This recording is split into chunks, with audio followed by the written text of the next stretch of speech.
Board President Gonzalez, we are streaming. Thank you. Welcome to the Board of Education meeting. I call the meeting to order. I want to remind those speaking during tonight's meeting that we will use closed captioning on the YouTube live stream, so please speak as clearly as possible. We'll now say the Pledge of Allegiance. I ask you to stand if you are able and join me in saying it in English and Spanish. I pledge allegiance to the flag of the United States of America and to the republic for which it stands, one nation, under God, indivisible, with liberty and justice for all. Juro fidelidad a la bandera de los Estados Unidos de América y a la república que representa una nación bajo Dios, indivisible, con libertad y justicia para todos.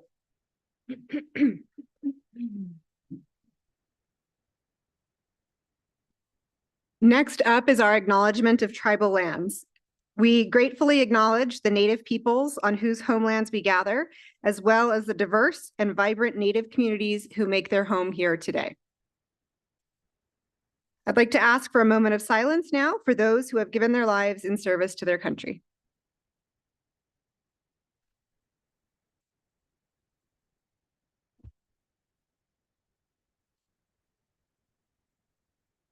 All right, and we will now move to our roll call. Ms. King, can I have a roll call, please? Janelle Astorga. Here. Ronaldo Tomorita.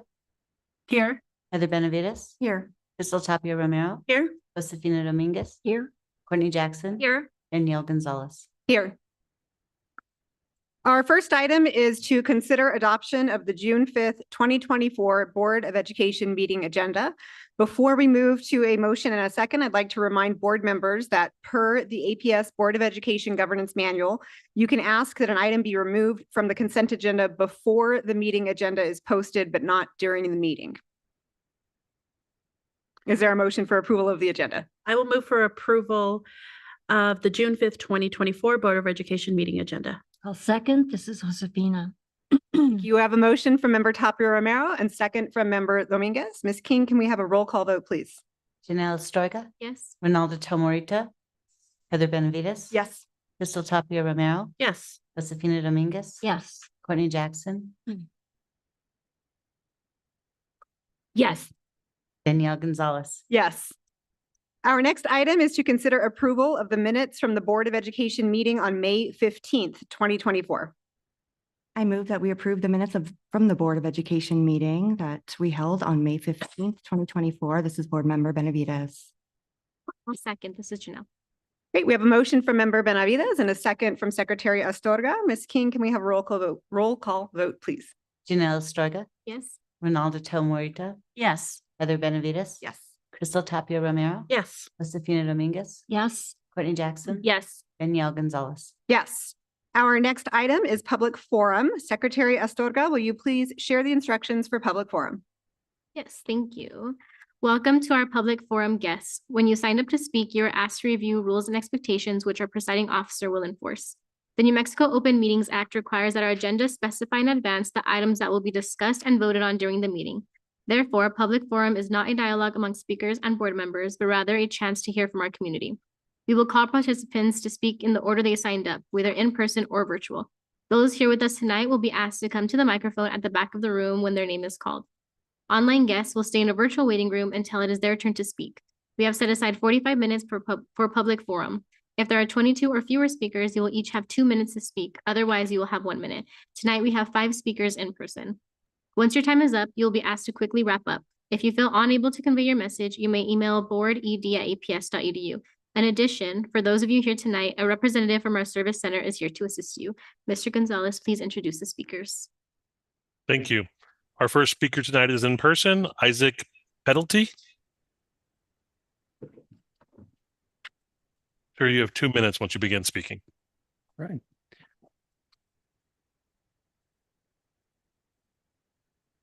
Dr. Blakey, members of the board, my name is Isaac Pedelty, and I'm a social studies teacher at West Mesa High School. I have come before you today to invite you to have a dialogue with our teachers and administrators regarding a topic that has adversely affected the students and culture of our school. particularly during the school year that just passed.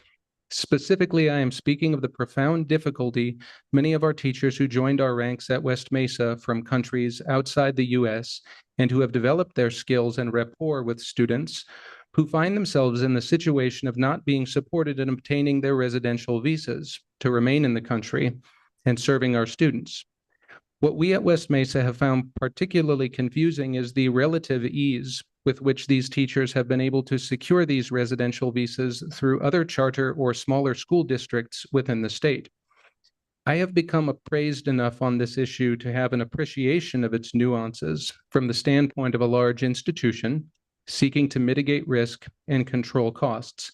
But what I have also learned from the ground level at my high school is the devastating effect on culture, quality of instruction, and morale as teacher after teacher who would love to remain at West Mesa must, for the sake of their families or professional livelihood, look elsewhere for the support that would certainly be what is best for our students.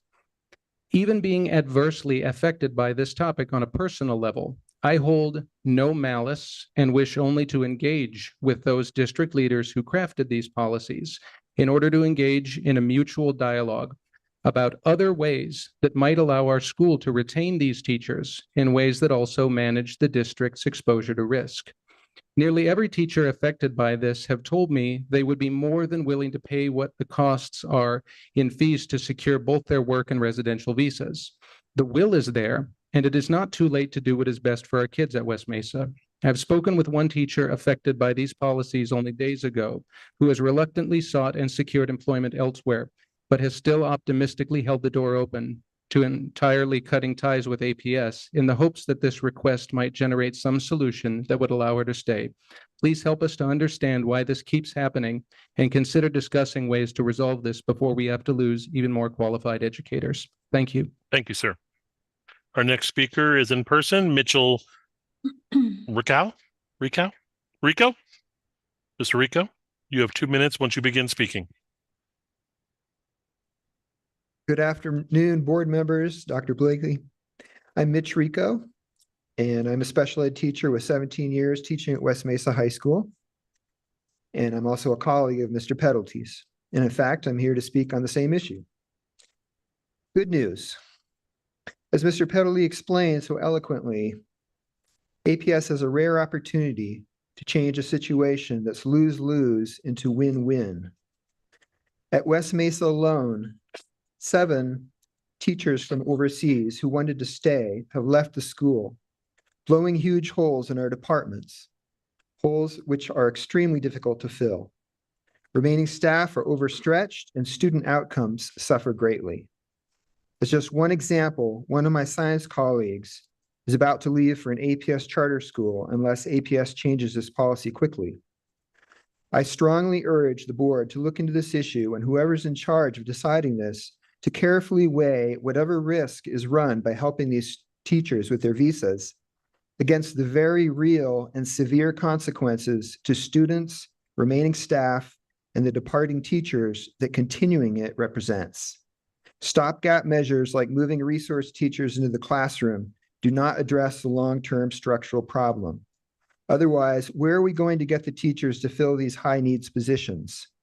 Does APS have some secret pipeline of teaching talent it's about to open?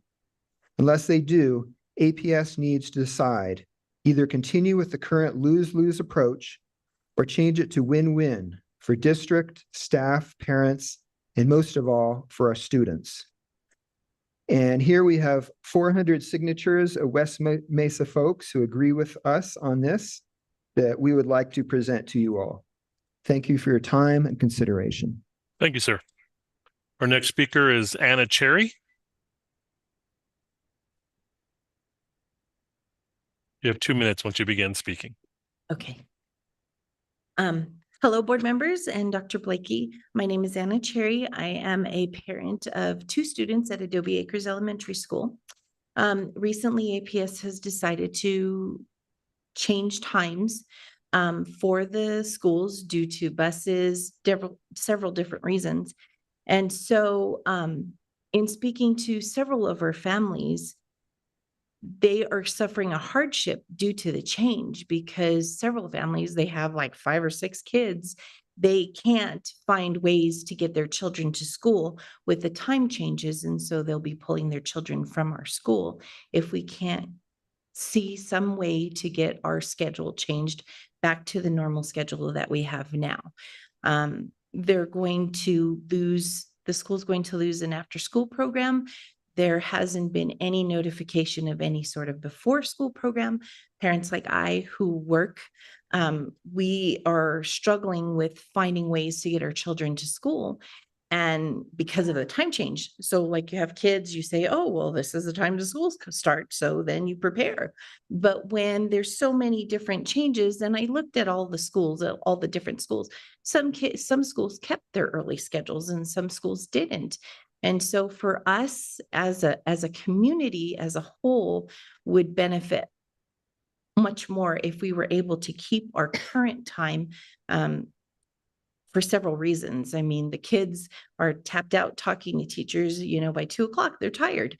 And so we're going to be there till 4 o'clock. What are they going to learn in those 2 hours? On top of, like I said, the after school programs, we're going to lose. There's just so many, several different reasons. So we're asking you please to consider keeping our current time schedule. I did send to all the board members a copy of our petition. And so we're hoping you guys will consider it. Thank you. Thank you, ma'am. Our next speaker is Dr. Sinello. You have 2 minutes once you begin speaking. All right. Well, good evening, Madam President and school board members and Dr. Blakey. I'm Dr. Geraldo Chunillo, alternative health doctor and minister. The World Economic Forum's Great Reset greatly emphasized the necessity to advance sterile sexual lifestyle, increase abortion, use vaccine to increase sterility and cause more death, and anything else to depopulate the world. They are determined to save the planet from too many humans who are allegedly the cause of climate change, formerly known as global cooling and then global warming. Should not be global warning this could be one of your own kids or grandchildren whom you love so dearly and precious to your heart and soul. Far fewer humans will make it much easier for them to fully control every remaining person via their planned global digital control system. On the other hand, at local level, the APS school board members should greatly emphasize the necessity to advance educational lifestyle of reading, writing, and arithmetic, not sexual lifestyle of perversion, mutilation, and castration. Do you ever wonder why New Mexico is still dead last in education and top 3 in crimes and suicide for many years? Right now, currently, according to U.S. reports, News World, we're the worst or the more dangerous state in the nation. Are you okay with that, with no moral compass, not knowing the difference between right and wrong? If not, then please listen to your constituents and kids' parents who knows what's best for their children. Section 22-5-4 of the Public Schools Code, a local school board shall have the following powers of duties. And point A, subject to the rules of the department, develop educational policies for the school district. That said, should you develop educational policies starting with reading, writing, arithmetic, not sexual policies of perversion, mutilation, castration, and sterilization, which are actually abortion and transgender among students? Thank you, and God bless you. Thank you, sir. And our last speaker tonight is Jayrin Sigmiller.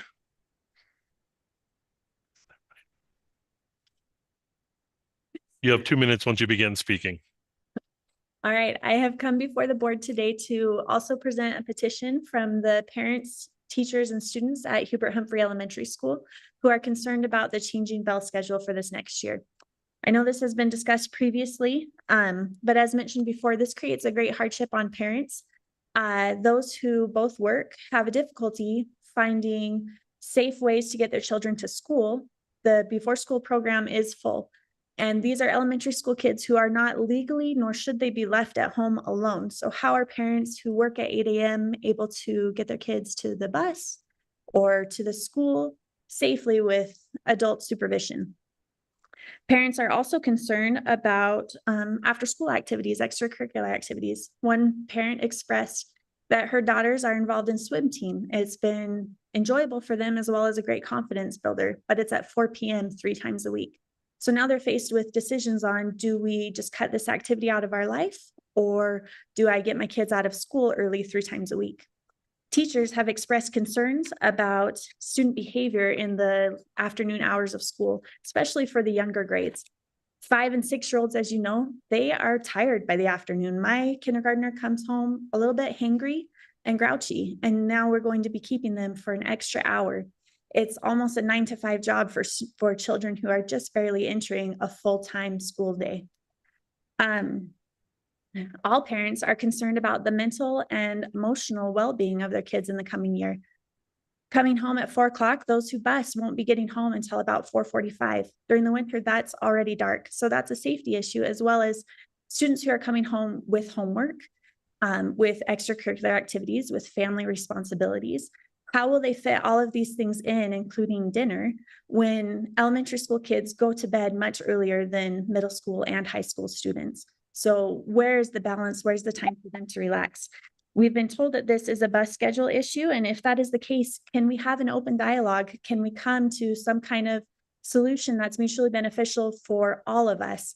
And is there an opportunity for that open dialogue to occur? So I present to you, I'll hand this out at the end, the petition from the parents, students, and teachers who are concerned about this change. And please seriously consider our request. Thank you. Thank you. And board members, that completes public forum. Thank you to all our public forum speakers. Our next item is to consider approval of the consent agenda, which includes items 5.1 through 5.6. Is there a motion and a second for approval of the consent agenda? I move to approve the consent agenda for items 5.1 through 5.6. This is Member Jackson. This is Crystal. I will second it. Thank you. We have a motion from Member Jackson and a second from Member Tapia Romero. Ms. King, can we have a roll call vote, please? Janelle Astorga, I will recuse myself of this vote as I am a CWA member. Ronaldo Tomorito, Yes. Heather Benavides. Yes. Crystal Tapia Romero, Yes. Josefina Dominguez, Yes. Courtney Jackson. Yes. Danielle Gonzalez. Yes. All right, next up on our agenda is a discussion on community engagement ad hoc committee goals. Our presenter for this is board member Courtney Jackson, who also serves as the chair of the Community Engagement Ad Hoc Committee, who will provide an overview of the charge that was given to the committee, as well as an initial draft proposal for the goals that we consider for the committee. And I just want to remind us that the purpose of our community engagement efforts really is to hear and understand the vision and values of our community so that we can ensure that we are representing those visions, that vision and those values. And it's also the opportunity for us, or opportunities for us, to have a two-way conversation with our community. We just witnessed the public forum, which we know is not a two-way conversation. We sit here and listen, but are deeply committed to really hearing from and having dialogue with our community. And so that's why this committee exists. And that's why we are setting goals to hold ourselves accountable. And so the process, which Member Jackson will walk through, will provide a little bit more context, but then this is a discussion, kind of a bit like a work session. We're actually going to be developing, finalizing these goals with the goal to reach consensus. So you may notice this is a discussion item. It's not an action item, so we don't need to vote, but we do, and I hope, reach consensus that we are in agreement around what are the goals that we want to meet when it comes to community engagement. So with that, I will turn it over to the chair of the Community Engagement Committee, Member Jackson. Thank you, Madam President. You said it, you took the words right out of my mouth. No, it's fine. No. Don't worry, I will have more words. It really is the point of, we set goals and guardrails because we want to honor the value and the vision of our community. And in order to do that within this community engagement and outreach committee is to really elevate the voice of our community.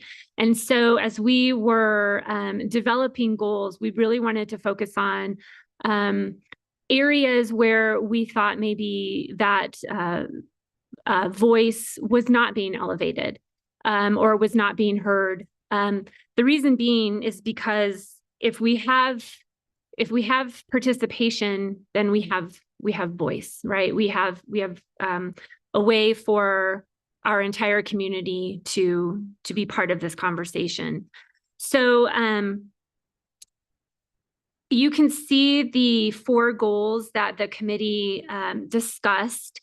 And one thing that I would kind of like to talk about before we open the discussion is that I've been doing a lot of contemplation on the goals that were presented. And I really want to make sure that the goals that we ultimately decide, because one thing that's really important to remember, these are not the goals just for the committee. These are the goals for every single one of us up here. And so I want to make sure that the goals that we have for community engagement and outreach are authentic, and that they are actually meant to elevate the voice that we want to elevate. And so what I'm concerned about with some of the goals that we have presented is that they are, some of them could be viewed as more of check the box instead of actually elevating voice. So one of the goals of this committee was to increase participation. So to do that, we have to get people to the events, right? In order to participation equals voice equals the vision of the community.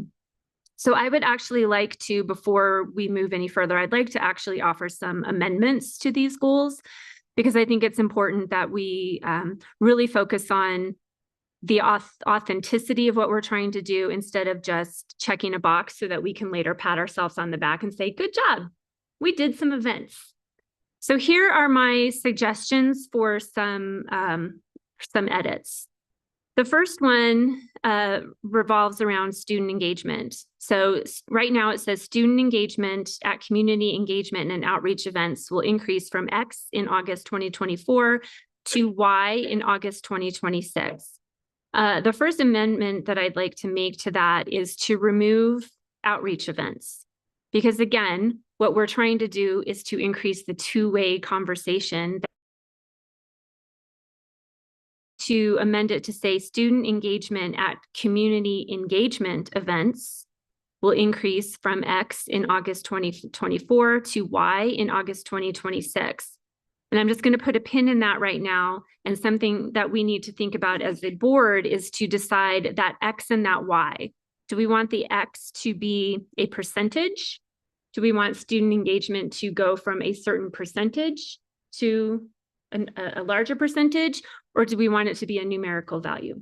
So something to contemplate on that. The second and third goals are the ones that I would like to amend. The third goal right now that discusses student engagement events, that's the one that I'm concerned is more of a check the box instead of an authentic increase of participation and two-way communication. So what I would like to offer as an amendment to that is students and families listed in APS goals 1 and 2, which as you can see, APS goals 1 and 2 are our Yazzie Martinez plus African-American students and families, will increase from X percentage in August of 2024 to Y percentage in August 2026. By offering that amendment, it removes the second goal that is listed because it becomes redundant to have Native American attendance at community engagement events. So that is my second amendment. And then the third is just to leave it as is. Each APS board member will participate in 4 outreach events by December 31st each year, beginning in 2024 and ending in 2026. So what you can see from the amendments is I'm suggesting we reduce it to 3 goals, 2 of which are engagement goals, and the third one is an outreach goal. So I believe that is all that I wanted to say before we got started. So in order to start this conversation, I'm going to go to the committee members first. So Secretary Astorga, do you have anything you would like to add? Thank you. I agree with those amendments. I think that it really clears up what our vision is for this committee. And I also just wanted to share how excited I am for these engagement events and how intentional not only the committee, but the board has been on having discussions around racial equity and what that means for our district, and also about what it means to talk about checking the boxes and tokenizing and how we don't want to be that. And we want to be intentional with how we're communicating with our constituents, but also with students, because it's very different to communicate as board members with board members and communicate with students. So making sure that we're targeting students and their engagement and their participation is really exciting, because we have to learn a lot of things, right? We have to learn how to engage them in events, how to engage them in expressing their voice and being comfortable with board members to be authentic and genuine if there's issues or however it is that they want to see their education system. So I feel it moving in a really positive direction and really excited in how it's going to be developed. I would also suggest that we use a numerical value instead of a percentage, just because I feel like it's better to say we have connected with 100 students and we're going to connect with 300 students next time. I think it's just a lot funner to say that we have like these targeted students that have showed up. So that's just some of my input For the first one. for the first one. Student engagement. Okay. Yes. Thank you. Mhm. Okay. And also committee member, did you have anything else? Okay. Committee member Josefina Dominguez. Thank you.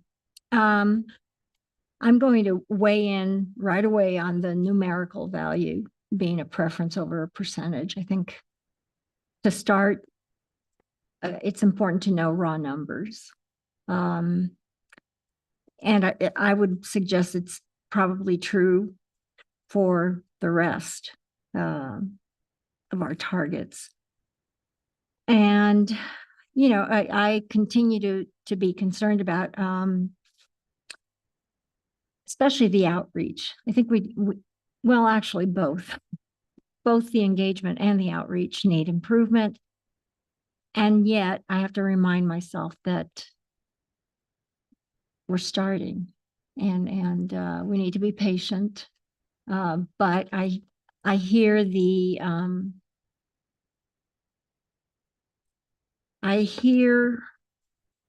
need, the urgency, right? That Board Member Jackson has voiced.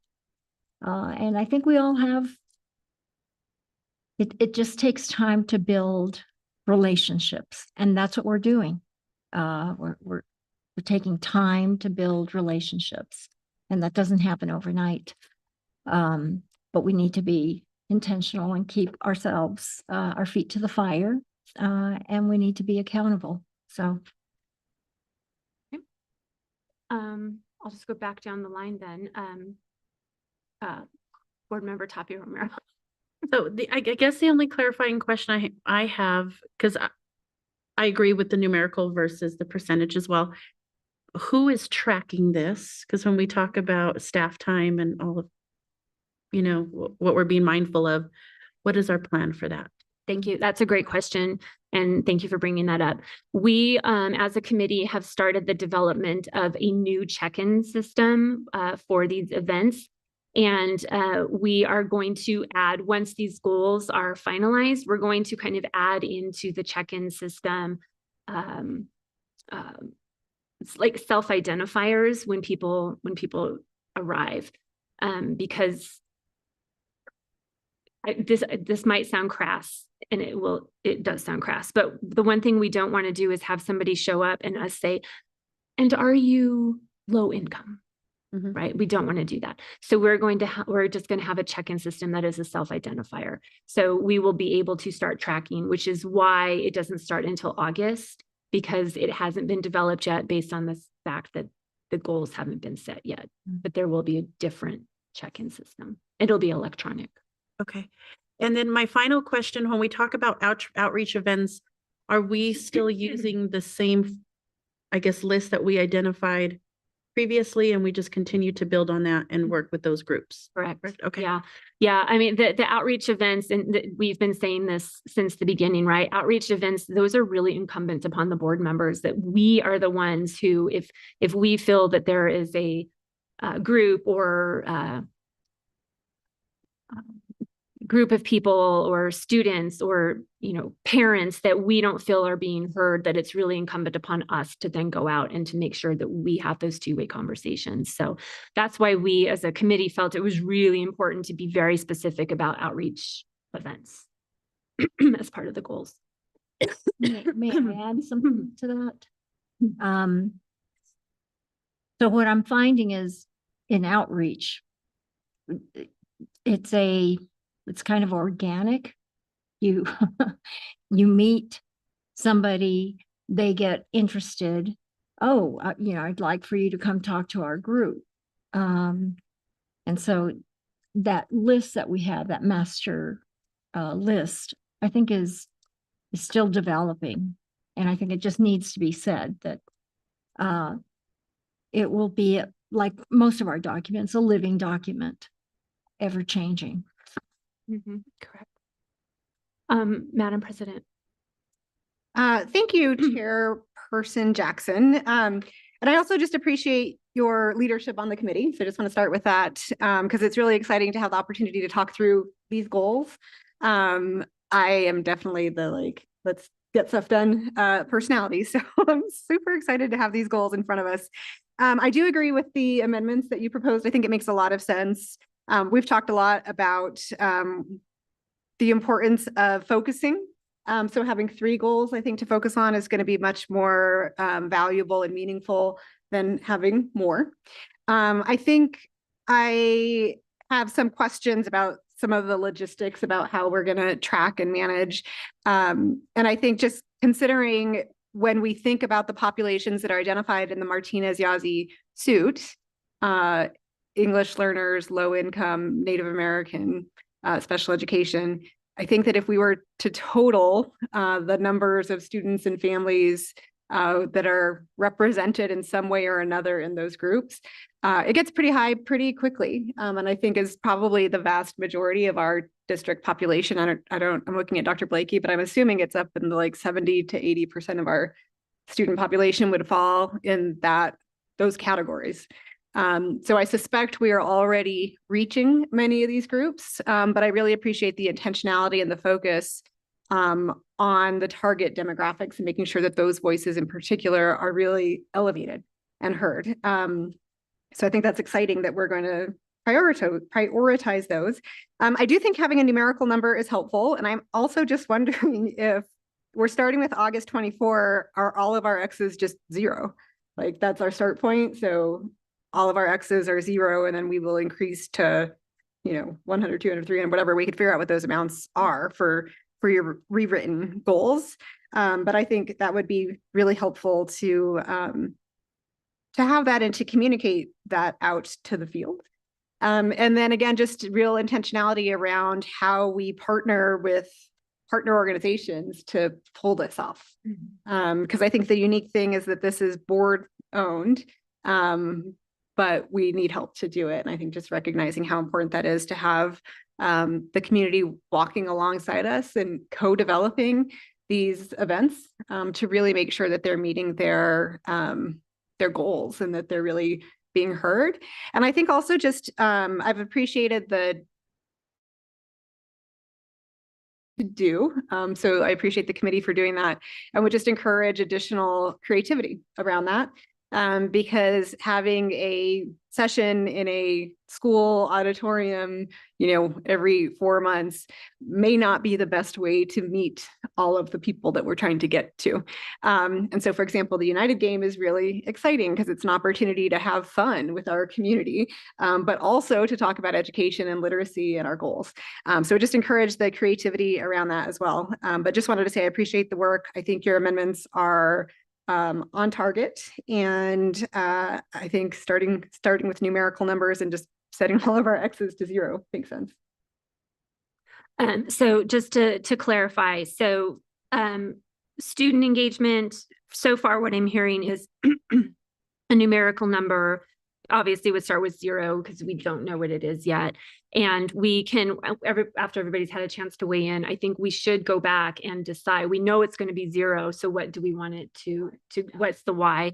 And then are you also suggesting that the second one that says students and families listed in APS goals 1 and 2 will increase? Are you suggesting a numerical value there as well, or a percentage?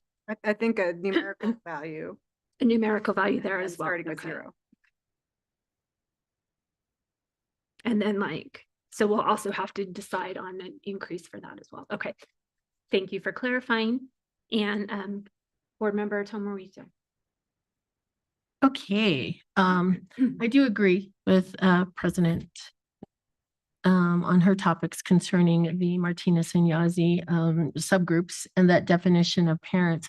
But I also feel that we should expound that even greater with the lists that we offer and have of organizations. If we can divide that with those subgroups and have those intentions of what organizations represent Native American, special education, and ELL, and even economically disadvantaged, if we can divide those groups on that run-in sheet, that would be very helpful. I also agree with the numerical piece. I also feel that with the student and the outreach to the students, I really appreciate the young ladies that were here the other day about how do we get more involved in the schools, and initially, how can we set some of those activities to be more involved within those schools and engaging. Because I think one of the other areas that I have great concern is how do we get feedback within these community events from the community? How do we create that feedback? How do we also set our goals that will be precedent for these engagement community events so that we are initially hearing what the community is saying? And how do we draft those thoughts? How do we put them into our goals so that we're making sure that we're hearing and that we're proceeding forward as we create community engagement? And the same thing with the students. I think that's another area that we need to sort of plan forward and how we're going to break that down because this is huge. And I'm very grateful for the community engagement ad hoc committee to take this issue on. But this is near and dear to my heart. So it's one of the things that I'm really grateful for. So I thank anyone and everyone for getting on this task. But I think we can also do it to where we are initially hearing those voices. But thank you. And Board Member Benavides. Thank you, Chair Jackson and committee for doing this important work. And I'm not going to repeat everything everybody said because I agree with all of you. I agree with the amendments. But what I will say is I'm particularly excited about this because this is the fun stuff. This is why we do this, I think, and it's why I do it. So, and I know that speaking with community members, they often feel that our meetings are very businesslike, and that's the way they should be because we're here to do work and we're focusing on student outcomes. But this is where we can really engage and show them that we are listening and have that dialogue and get to know the people that we represent and care about. So I'm really excited to measure our community engagement and make sure it's meaningful. So thank you. Thank you. Okay. Okay, so just everybody's had a chance to kind of weigh in, and I just want to confirm these are some of the things that I have heard that we want to do with the goals, as well as some things that the community ad hoc committee needs to work on as we move forward. So as far as the goals are concerned, it sounds like the amendments are accepted. And so we'll move to deciding what those numerical values will be. As far as action items for the committee, what I'm hearing is that we need to make sure we're looking at creativity of events, that we look at the outreach event list form that we have maybe needs an update to be a little bit more delineated. And that also we need to work on how the feedback is coming to us so that we really understand what that two-way communication is. Did you hear anything else that I missed? No, I think also just bringing an update on the check-in system next time we meet, and so we can see what that looks like. And yeah, I'm excited to talk about what board member Tomorito was saying and how do we receive all of these communications and how we put that together. So I think that's going to be the fun part for me, because I like the data and all of that, of what that's going to look like. But no, I think you got it all. And do you, Member Dominguez, did you hear anything that were suggestions for the committee moving forward that I missed in that list? I just want clarity about something. How, when we say, or when I hear how feedback is coming back to us, what I'm hearing is, we want to, how do we document, right? Yeah. What we're hearing, by topic, by, but I also think it's a fine line. We want to hear from the community in those community outreach events. We also have, I think, an obligation at some point to clarify for the community and to reiterate the lesson plan and our goal, right? Our goals and guardrails, and remind them that they have a role to play in giving us feedback about the goals and the guardrails. So it's both. We want to hear from you, and we may hear new concerns. But we also have to remind that this is our mission. We're evaluating our new superintendent on these items. So Both and. And it'll be exciting. What we do, both and. Okay, so what I'm going to do right now is I'm going to go back to the top goal that we have so that we can decide what we want the why in this goal to be. So as it is right now, this will be the new goal. Student engagement at community engagement events will increase from 0 in August 2024 to Y in August 2026. And I just do want to state, we already know that students are coming, but if like we know students are coming, but it is not 0, but because we're not starting the clock until August, we have to start it at a 0. So any suggestions as to what Y should be? 100? I was going to say 2,000. Honestly, I was gonna say 1,000, because would we count like Super SAC and like we're counting all these activities, correct? No, Or that's no? outreach. That's Okay, so that These are doesn't just count. engagement. Okay. I would suggest, my thinking on my processing on this was at least 10 students a district, which would be like 70, 75 students. And the reason I would start the number lower is because we really want to be intentional with participation. This is not just students come to an event and we're checking the box of that, but it really is, how are we engaging with those students? What does that look like? And how are we genuinely getting feedback? So I would be comfortable starting at a lower number where we're more intimate and building relationships instead of starting at something larger.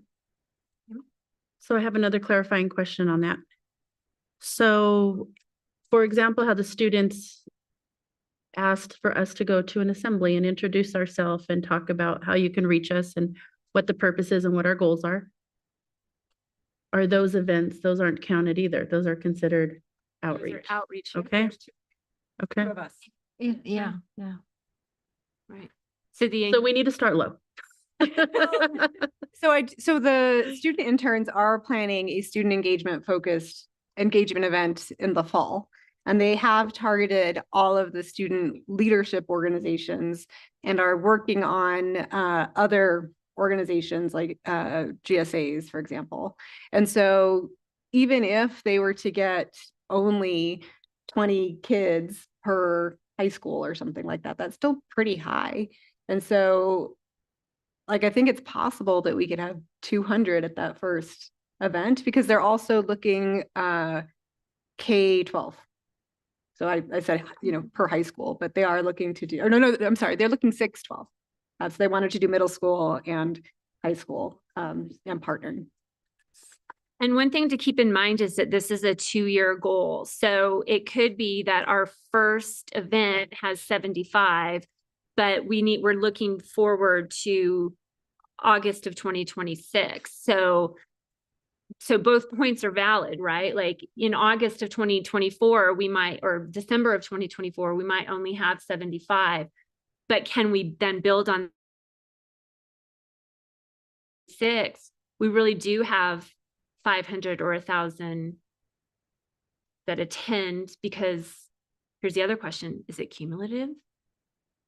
Or is it our final event in August of 2026 has? It's cumulative. Yeah. Mm-hmm. Oh, well, if it's cumulative, we can get to 1,000. Yeah. Right? I agree. I'm okay with 1,000. I don't know. We have a lot of kids out there. Students. I think we can get there. 1,000 by August of 2026. Are you okay with that? Yes. You okay with 100%. that? Yes, yes, yes. Maybe. I'm just thinking, how do they get there? I guess several, but we have student interns working on this. Is that correct? That's your job. How long do we have them? We have them through the next school year, and then we also have a separate student engagement ad hoc committee. By way of, who's a student at, remind me. It's the ad hoc committee that's chaired by member Astorga. And so that has started with supporting the interns, and so putting together a list of the student facing organizations, student-led organizations, student voice organizations. So we're working through them also. So it's not completely starting from scratch. Okay. All right. And to make it more realistic, if you throw a percentage on that 1,000, we're like at 1% of our student population. So Right. That's Yeah, 1,000 is obviously. 1,000. Okay. Yeah, and I will say the 2-year mark makes me feel better about it. Because we're building on it. Okay. Okay, so I'm going to read it as a final goal for the record. Student engagement at community engagement events will increase from 0 in August 2024 to 1,000 in August 2026. Okay. All right. The next goal is the students and families listed in APS goals the engagement from students and families listed in. Thank you.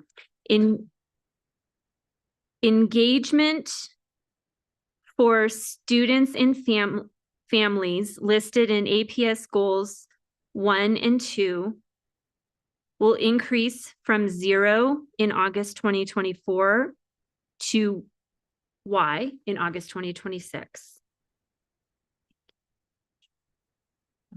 Do we have the number or a rough number of the total that we have managed to engage so far over the last 2 years? Of the families listed in goals 1? No, just in general, Oh, in because I'm just general. wondering, like, if we've done the 2 engagement events and each of those has had 200 people, we're already reaching 400. Yeah. Like but if we don't have it, that's fine. I'm sure Got it. I'm sure Christy, we don't have it at hand. I think our events are averaging, pulling the summit out of that, because I think the summit was pretty large. I think our average at events is around 100 per event. Now the summit was much larger. And it is how many per year? 4? Mhm. Back to the monitoring. Is in our engagement calendar.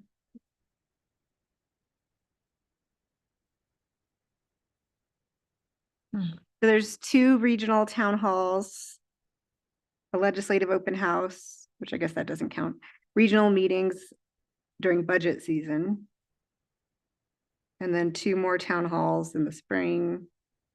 I hope someone's counting while I'm reading. And then a summer event. Summer event. And you did the, like, the state of the district event, because that's also an engagement event. So that would be 6. So 6. So we have 6 engagement events scheduled right now. So from 0, so we would assume right now we'd be at 600 if we're saying, Mhm. and we want to increase. Right, we want to increase over 2 years, and we want to be, now, I would say that 100 is what we don't know, which is why we have to start tracking this data. We don't know what percentage of that 100 are the families listed in goals 1 and 2. If we wanted to go off percentage of families who are APS families, maybe 75% actually are of those attendees. We just don't know. So, so 600, 1,800, 2,000, like, do we want to say 2,000 by August 2026?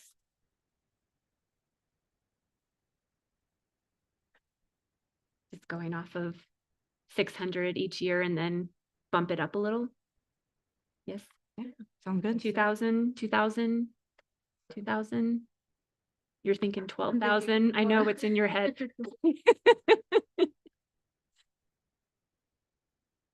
I don't know. Anybody else down there? I'm good with 2,000. Crystal's doing math. Yeah. I see your calculator out. Yeah. Do you want me to pause while you think this through? I'm always, I think, overly eager with our numbers, and so that's why I'm like. Yeah. Yes, okay, 2,000?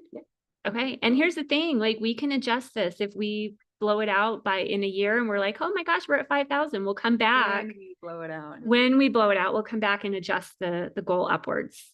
Okay, so I'm going to read this again for the record. Engagement from students and families listed in APS goals 1 and 2 will increase from 0 in August 2024 to 2,000 in August 2026. So, so are we saying we're going to get, what was your calculation? We've got 6 scheduled events, is that correct? Each year. So we're committing to turning out 333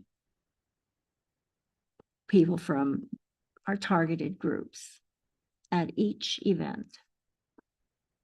No, it's cumulative. So we're saying it would be 2,000 leading up to it. So if right now we have 100 people average at each event for 6 events, so it's 600 per year. So 600 plus 600 is 1,200. Okay. And then we like doubled it. We did. Did. Because we're getting that naturally now without any intentional effort. Correct. There's intentional effort. Well, as like, we hadn't had like an aggressive goal Right. versus now, It's going to be even more intentional. Right. Correct. Okay. So 2,000. Okay. Yes. Okay.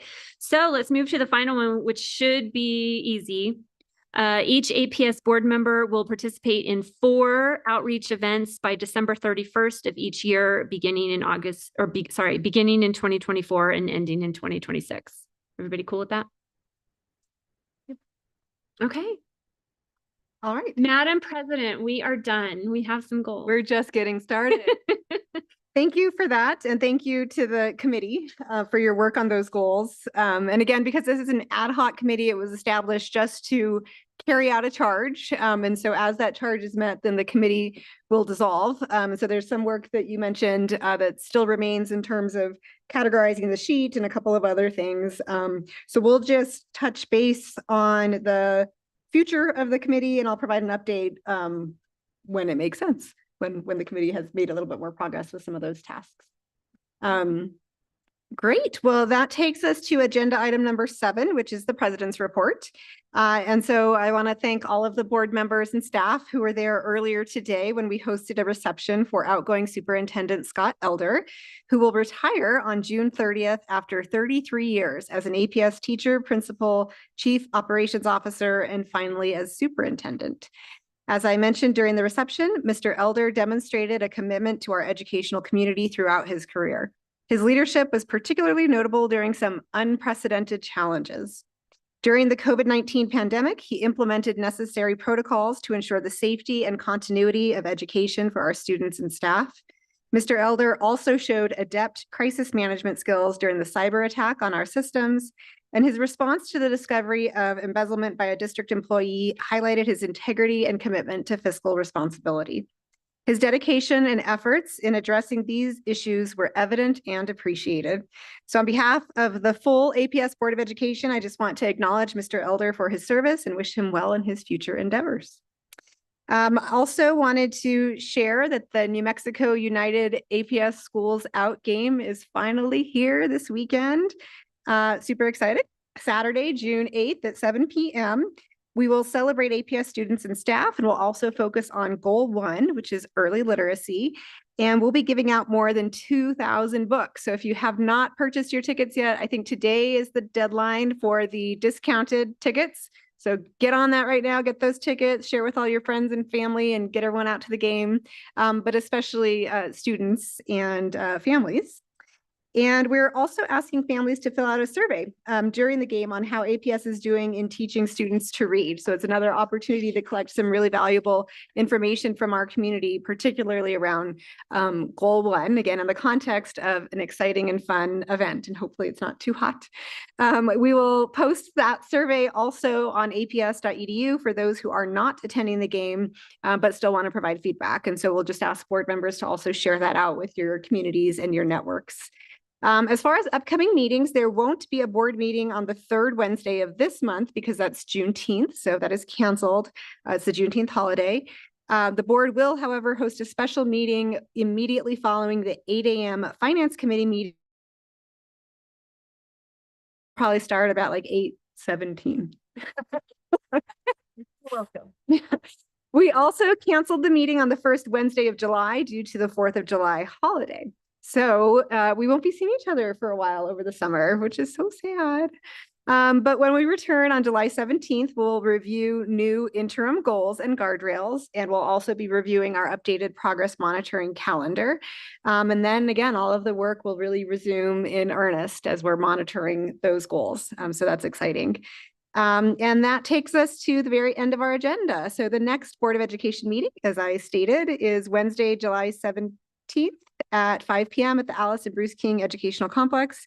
The special Board of Education meeting is Wednesday, June 26th at, oh, this says 8:05 a.m. So There you go. at 8:05 a.m. or immediately following the Finance Committee meeting virtually. You could watch that at the APS Board of Education YouTube channel. And with that,